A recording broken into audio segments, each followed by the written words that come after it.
world. One of the things that we've talked about before, Steve, is, and you've mentioned to me, is that in terms of the culture, roofers, contractors might not have the best sort of image. And number two, one of the things we talked about is that they better be above reproach and they better stop telling little white lies. Kind of unpack, what does that mean? So who's ever been in a relationship with a liar? Did you stay in that relationship long term? Of course not. Why not? Because you can't trust the person. All right? So if you have a prospective client or you have an adjuster, if they don't trust you, then what do you have? You know what?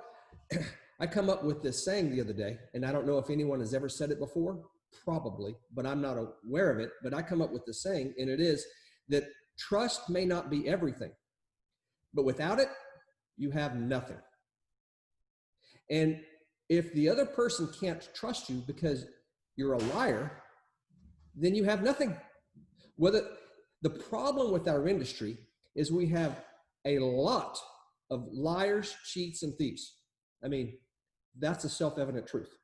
I mean, when I came into this industry like 20 years ago, that actually excited me because my thought was, if I'm in a dark room, and even if I have a dim light in a dark room, people will notice that the light, even if it's dim, they'll notice the light and they'll be attracted to the light, right? And so that was my thought process, is that I would be a shining light in a dark industry.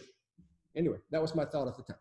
And so we do have a lot of liars, cheats, and thieves. In fact, I teach this little 2-minute thing, how to gain affinity with the adjuster in 2 minutes.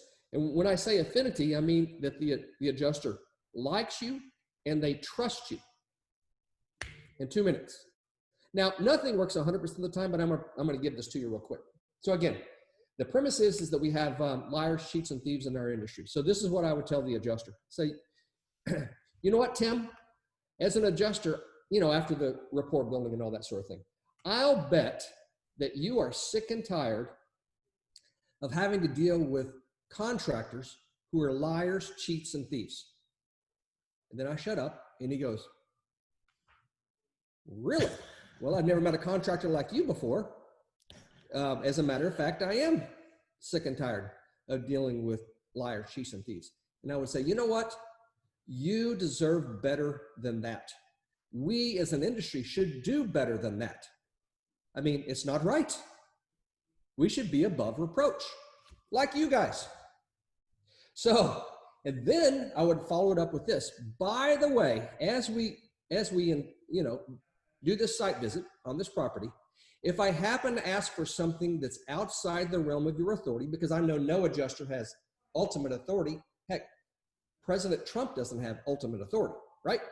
And so I know that there's probably going to be some things that might be outside the realm of your authority. That's cool. If I happen to ask for something that's outside the realm of your authority, just let me know. And we'll go on to the next thing on the list. And then I would circle that's the thing I want to take up the chain of authority, And so in less than 2 minutes, I've got affinity. He likes me and he trusts me because he goes, wow, this guy, he's really different than all the other contractors I've ever met, right? And all of a sudden, now I make it easy because, authority is a big thing. Well, I don't have the authority to say yes to that. I don't have the authority to agree to OMP. Well, that's cool. I'll just make a circle and go on to the next thing. And so I've already established that. So it's easy for him to say, let's go on to the next thing.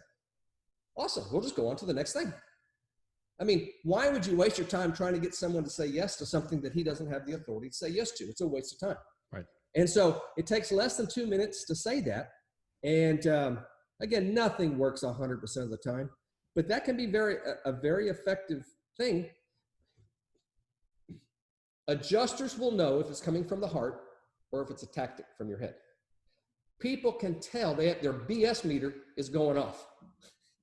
So you have to actually believe what you're saying is true, and that people can tell if you're speaking from the heart or you're BSing them. Right. I mean, we're so overloaded with marketing and everything nowadays that our BS meters are finally honed. Right. And so make sure that you're being genuine if you're going to be using that. Right. Right.